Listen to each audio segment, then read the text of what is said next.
জন্ম আমার নবীর যুগে হলে কেমন হতো। জন্ম আমার নবীর যুগে হলে কেমন হতো। দুনয়নে রাজুলের পথ দেখিলে কেমন হতো। শিশু হাসান হুসাইন সাথে দয়াল নবী বরকত উমর সুমালি সঙ্গী কেমন হতো। দয়াল উমর সুমালি সঙ্গী কেমন হতো।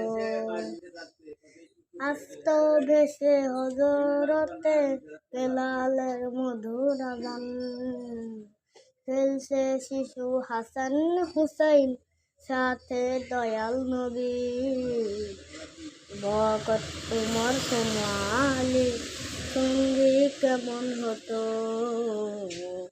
দয়াল উমর সুমালি সঙ্গী কেমন হতো।